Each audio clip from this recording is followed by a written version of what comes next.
for me. So I'm like, I don't think I can do this. But then, as day goes by, I'm like, kakayanin ko to for my family. I'm gonna share with you kung how much yung ina-earn ko before.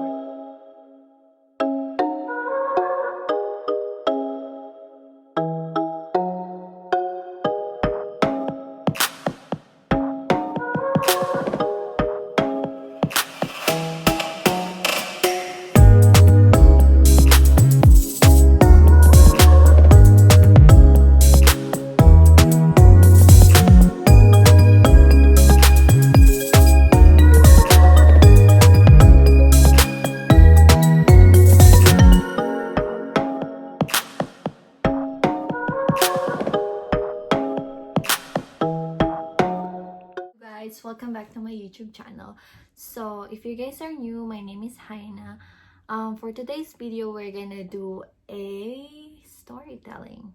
I'm gonna share with you guys my journey as a pharmacy technician. How did I become a pharmacy technician? So I remember when I graduated high school, hindi ko pa alam kung anong kukunin kong course. And then may biglang dumating na blessing. I got pregnant. And then nag-stop ako ng 1 year ng schooling. Hindi ako kagad nag-college. So I work while I was pregnant in a fast food chain. And then I worked there for a year. And then after giving birth to Juliana, 3 months after giving birth to Juliana, I decided to go back to school. Na-realize ko na I'm not gonna work here in a fast food for like forever. So yeah, so I decided to go back to school. I did some research. Dapat talaga ang plan ko is to take nursing. But then, sabi ko, I think I need a fast-paced course. Kasi I have a little one and it's not easy for me and even for Josh. Gusto kong makagraduate ako at the same time makagraduate din sa Joshua. So, because hindi namin pwedeng pagsabayin dalawang mag-aral, nag-adjust siya. Sabi niya sa akin, ikaw na muna mag-aral. So, I did some research and then I found out about the pharmacy technician. So, wala akong idea kung ano yung program na to, kung hindi ko din alam na may license pala ang pharmacy technician. Hindi ko alam yung difference ng pharmacy assistant, pharmacy technician, and a pharmacist. So I did my research and then I found out about the pharmacy technician. And I went to 2 schools, which is Bow Valley and Robertson College. Bow Valley is like a government school and then Robertson College is a private school. So, nag-research din ako about sa school. And then, for Bow Valley, I think it's 2 years program for the pharmacy technician, and for Robertson I think it's just 9 months, not including yung practicum.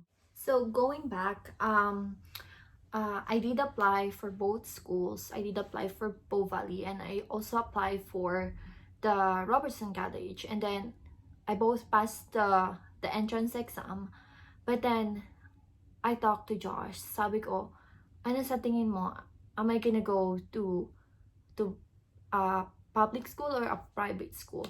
And he's like, I think you should go to the public one. But kasi mura yung tuition fee. Compared mo sa public, double the tuition fee.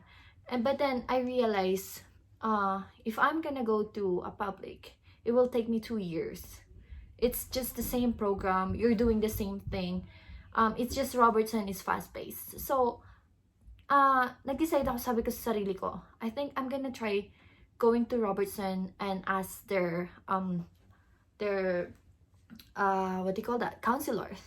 So I went there. Sabi ko, I asked what's the difference between pharmacy assistant and pharmacy technician. So they explained to me, and then yeah, I also asked for an advice. Sabi nila, if I were you, I will go for a technician because you're just wasting money when you go to an assistant and going to the technician. So, yeah. And then, hindi ako nakapasok agad-agad sa program because I need to upgrade my courses. Like, sa admission, kailangan nila ng at least 70% ng English, and then 70% ng bio, 70% ng chem, and 70% ng math.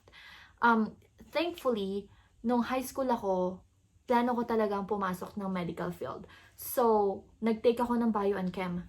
Tapos, I think my bio and chem is good, but then my math, I'm really bad at math. But then my math, I think I only have 60%. But then they need 70%. So I need to upgrade that. So nag-upgrade ako ng 1 year ng math. And then when I passed yung math ko, which I think I got 75. Pero ngayon, I think sa Robertson, hindi na nila kailangan ng 70%. I think they only need 60 or 65% to get into the program.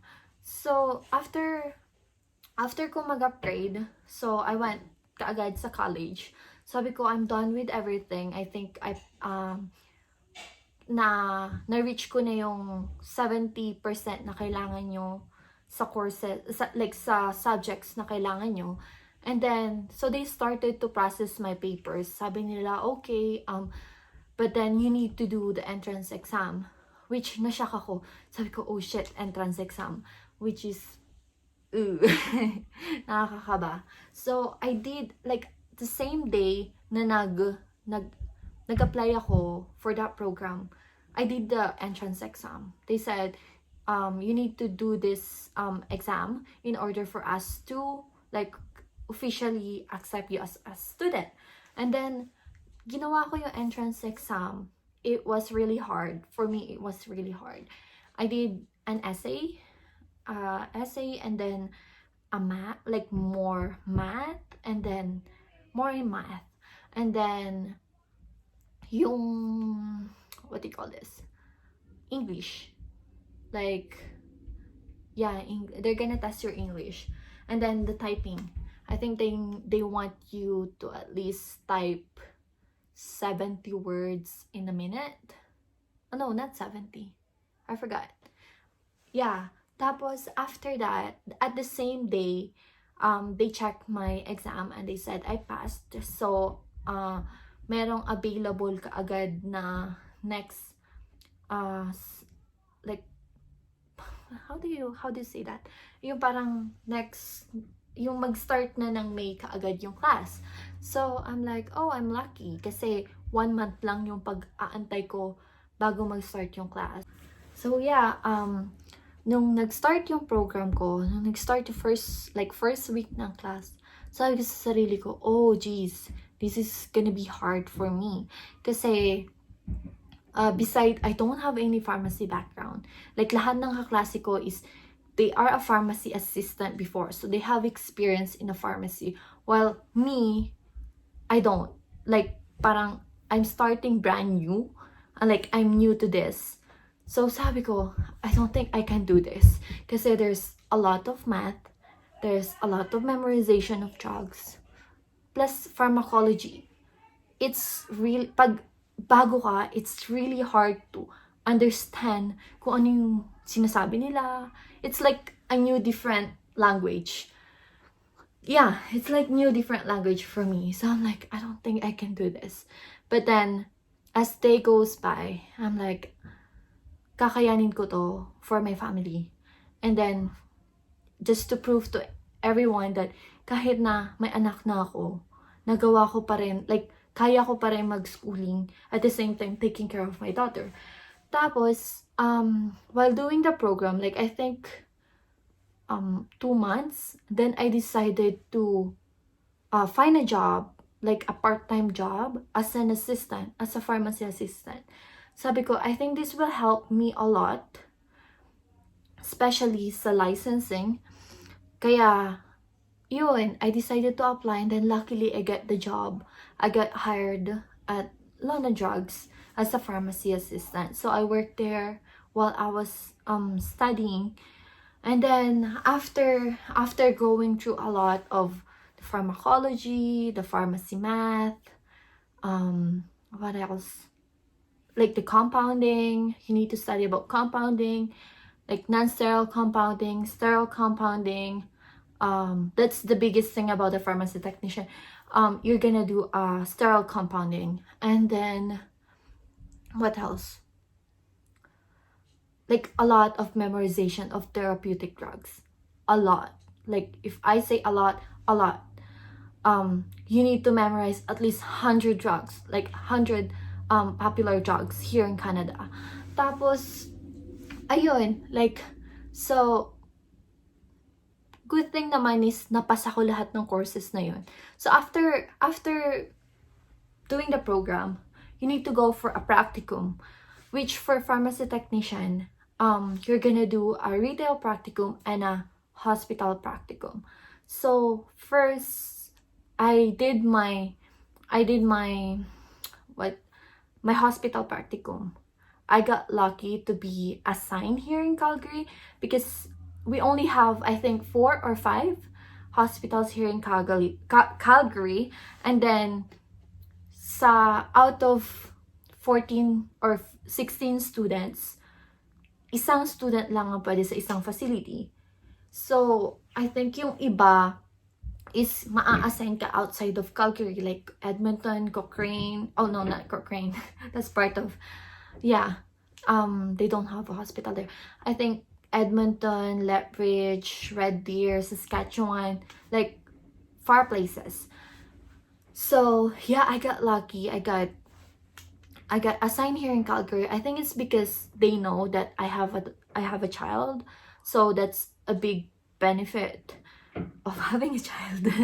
Yeah, so yeah, I get assigned at Rocky View Hospital. I did my practicum there for a month. So after doing my practicum at Rocky View, I think I'm lucky din kasi I have these co-workers na sobrang bait. Yeah, super duper bait nila. Though, nung practicum days ko sa Rocky View, hindi masyadong naging perfect kasi they're busy, and then hindi nila sa akin na-show lahat ng kailangan dapat i-show. But then, I think yung preceptor ko is nagustuhan nila ako. So, they told me to leave a resume to my manager before like leaving the Rocky View after my practicum. So, after nung pagkatas ng hospital practicum ko, I enjoyed hospital. I really enjoyed hospital practicum kasi we get to do clinicals, we get to do the sterile compounding. That's my favorite part, doing the sterile compounding. I can stay in the IV room for like the whole day just doing sterile compounding. Sterile compounding means we do the IV bags for the patients na tinutusok nila sa'yo, like those bags. Yeah, and then, yeah, so they told me to leave my resume to the manager, which I did on my last day. I give it to my and then a week after that, the manager of the Rocky View Hospital Pharmacy contacted me. She's like, oh, are you interested in working in a hospital? So I'm like, oh yeah, of course. I would love to. Kasi, beside, yung salary mo is malaki compared to retail, like the benefits, right? You're working in a government, so you get a lot of benefits. Tapos, so sinabi ko sa kanya, no, hindi pa ako pwedeng mag-work kasi I haven't done my retail yet. I just started my retail. So, sabi niya, okay, if after you do your retail practicum, let me know, and then we'll wait for you to get that done. Parang hinintay talaga nilang matapos yung retail ko, and then to take the jurisprudence exam. Jurisprudence exam is an exam that you need to take here in Alberta para makapagtrabaho ka. Kung wala yon, wala din. Kahit even wala ka pang license, kasi wala pa, like kakagraduate ko lang, wala pa akong license. Ang daming process na pagdadaanan. Like, so after this practicum, so I did my retail practicum, like, take note, habang nagpa-practicum ako, I'm also working part-time at London Drugs. Like, after ko 8 hours in a hospital, I'm gonna go straight to my retail. retail job, which is 5 to 10. Imagine that. And I start ako ng work sa Rocky View is 6 a.m. I mean, practicum, not work. Yeah. Tapos, so I did the retail practicum. So, after ko nag-retail practicum, I did register right away to take the jurisprudence exam. So, nag-jurisprudence exam ako, pero bago ka makapag-jurisprudence exam, is you need to register sa Alberta College of Pharmacists. Alberta College of Pharmacists, bago ka makaregister, is you need to pay $500 as a provisional pharmacy technician. So, I did pay for that. And then, sa jurisprudence exam, I don't think you need to pay unless you fail the test and then you need to retake it. I think kasama na yun sa $500 registration fee as a provisional pharmacy technician. So, after that, nag-take ako kaagad ng exam. Nag-review lang ako ng 2 days and then I take the exam right away. So, I think after 6 hours, you're gonna know the result. So, nung time na yon, nung nalaman ko na I passed my jurisprudence exam, I did contacted my the manager at Rocky View Hospital and told them that I'm done with my retail practicum and I passed my jurisprudence exam. So they said, so we can proceed with the application processing. So yeah, after that, I went for an interview, just a mini interview, and then I started right away. I started working right away as a provisional pharmacy technician. Provisional means you don't get the full wage ng regulated pharmacy technician. From here, I'm gonna share with you kung how much yung ina-earn ko before. So, as a provisional pharmacy technician, you only get $26.60. And then, as a regulated pharmacy tech, this is minimum, yung starting wage nila. So, as a regulated tech, that means, regulated means you already passed your exam, you're done with your structured practical training, and yeah. Regulated tech is $29.80. So, imagine the difference. 26 and 29. So, ilan yun? 26 and 7, $3. So, I did work as a provisional pharmacy technician for, I think, 8 months. Kasi I need to do my license exam, which is 2 parts. The OSPI, and then the MCQ is the multiple choice, and then the OSPI is the actual performance test. Parang ganon. Yung you're gonna do it in personal, like one-on-one with someone that will test you. Parang ganon. And then yeah, so while working, I'm also doing my review for my license exam. It's not easy. I'm telling you, it's not easy. Like, yung license exam dito is very hard. It's very hard. Besides, English is my second language. You really need to understand a lot of stuff, like memorization ng drugs, kung how it works into your body, like pharmacology. And then, beside that, you also need to know yung sterile compounding. So, yeah, so while working, nagre-review ako. And I think it also helps yung work ko before as a retail on my OSPI.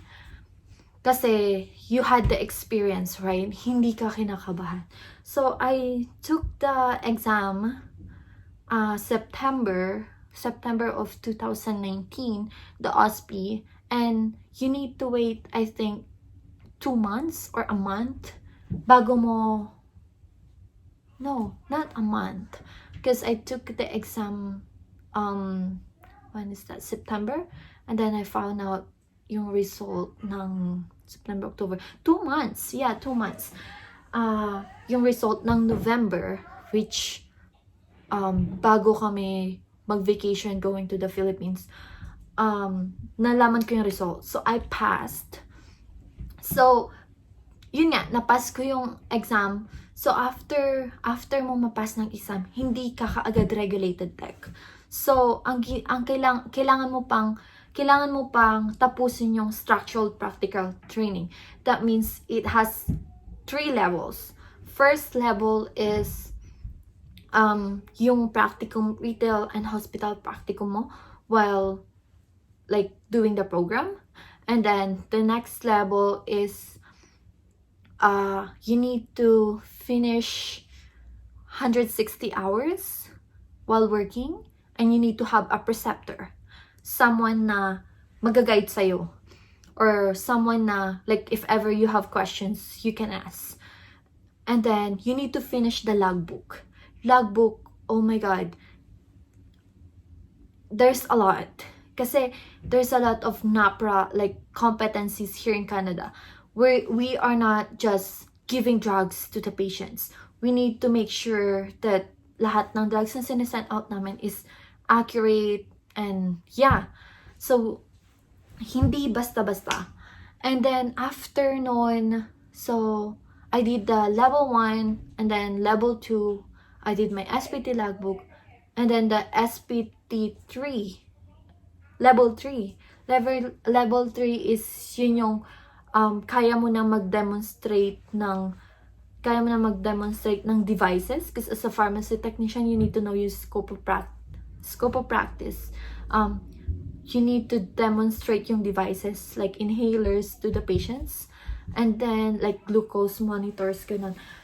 Tapos that you can work by yourself na without someone na mag-guide sa'yo. So, and you need to complete 100 checks. Yeah, 100 checks na walang error. Tapos, so after that, after I did my demonstration device, my SPT, kailangan mo nang mag-apply again for regulated tech. So, another money na naman. You need to register for $500, plus you need to get an insurance, a working insurance, kasi working with like it's a big responsibility. So, kailangan mo ng insurance. And then, plus, yung MCQ at saka OSP is a big money. Like, MCQ, pag magre-register ka to take that exam, it's $480. And then, yung OSP is 1,000 something. So, it's a big amount of money. Hindi ka basta-basta, like, magiging license ka agad, diba? And then, after kong mag-registered, I got my license. Pero nung nag-start ako mag-work, hindi ka basta-basta like mag-work na, like doing what the pharmacy technician is doing in the hospital. Kailangan mong ma-certify. I know, there's a lot. I've been through a lot of this. Kailangan mong ma-certify. You need to get your pharmacy technician certification interim checking, final checking, para makapag-final check ka. And then, your non-sterile compounding certificate, a sterile compounding certificate, and what else is final checking certificate mo. Kailangan mo na at least 100 checks na dapat tama lahat. Hindi ka basta-basta like, oh, nag-aral ka, pharmacy technician ka kagad, you can take the exam and that's it. No. There's a lot of work. At saka nakaka-stress, nakaka-pressure, kasi you only have 2 years to get everything done. Once na lumagpas ka sa 2 years, it's over. Wala na. Like, hindi ka na ulit, I think, pwedeng maging pharmacy technician. And, yeah. And, there's also a difference between working in a retail and working in a hospital. So, working in a retail, I think, minimum wage lang nila ng pharmacy technician is napakababa. I think you're gonna start with $18 Imagine $18 if you don't have experience as a pharmacy technician. While in the hospital, you're gonna start $29, $29.80, $30. Imagine the difference. And in retail, there's a lot more pressure. Less magaling ka sa customer service and a lot of stress. Kasi I work in a retail and I also work in a hospital setting. Yeah, that is it, guys. If you guys are more interested on becoming a pharmacy technician, reach out to me. I can help you guys. I can give you all the resources that I got, that I have, and I got, yeah, while working in a pharmacy. Yeah, I'll see you guys later. Bye.